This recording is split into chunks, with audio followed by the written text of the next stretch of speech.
Keith Rothwell. That's the name of the bloke who lived here, all right. He pointed over to the house. Arbeck Farm, it's called. A farmer? Nay, sir, accountant. Some sort of businessman, any road.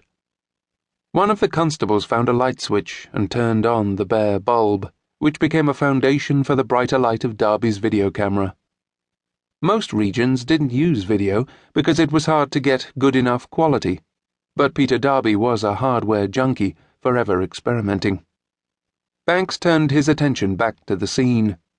The place looked as if it had once been a large stone Yorkshire barn with double doors and a hayloft, called a field house in those parts. Originally, it would have been used to keep the cows inside between November and May and to store fodder, but Rothwell seemed to have converted it into a garage. To Banks's right, a silver-grey BMW, parked at a slight angle, took up about half the space. Beyond the car, against the far wall, a number of metal shelf units held all the tools and potions one would associate with car care: antifreeze, wax polish, oily rags, screwdrivers, spanners. Rothwell had retained the rural look in the other half of the garage. He had even hung old farm implements on the whitewashed stone wall: a mucking rake, a hay knife, a draining scoop, and a tom spade, among others, all suitably rusted. As he stood there, Banks tried to picture what might have happened.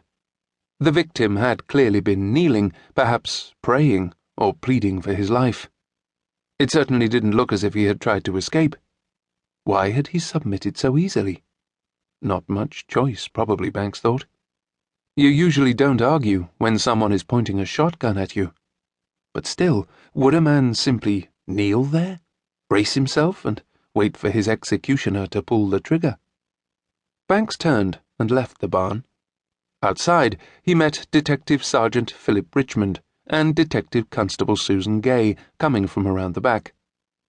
"Nothing there, sir, as far as I can tell," said Richmond, a large torch in his hand.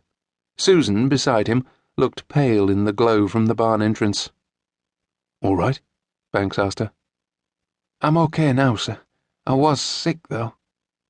Richmond looked the same as ever. His sang-froid was legendary around the place, so much so that Banks sometimes wondered if he had any feelings at all, or whether he had come to resemble one of those computers he spent most of his time with. "Anyone know what happened?" Banks asked. "PC Carstairs had a quick word with the victim's wife when he first got here," said Susan. "All she could tell him was that a couple of men were waiting when she got home, and they took her husband outside and shot him." She shrugged. "Then she became hysterical. I believe she's under sedation now, sir. I fished his wallet from his pocket anyway," she went on, holding up a plastic bag. "Says his name's—" "Yes, I know," said Banks. "Have we got an exhibits officer yet?" "No, sir," Susan answered. Then both she and Phil Richmond looked away. Exhibits officer was one of the least popular jobs in an investigation. It meant keeping track of every piece of possible evidence and preserving a record of continuity. It usually went to whoever was in the doghouse at the time. "Get young Farnley on the job, then," Banks said. PC Farnley hadn't offended anyone or cocked up a case, but he lacked imagination and had a general reputation around the station as a crashing golf bore. Clearly relieved, Richmond and Susan wandered off toward the scene of crime team, who had just pulled into the farmyard in a large van. As they piled out in their white boiler suits, they looked like a team of government scientists sent to examine the alien landing spot. Pretty soon, Banks thought, if they weren't all careful, there would be a giant spider or a huge gooey blob rolling around the Yorkshire Dales, gobbling up everyone in sight. The night was cool and still, the air moist, tinged with a hint of manure. Banks still felt half asleep, despite the shock of what he had seen in the garage. Maybe he was dreaming. No, he thought of Sandra, warm at home in bed, and sighed. Detective Superintendent Gristhorpe's arrival at about 3:30 brought him out of his reverie. Gristhorpe limped over from his car.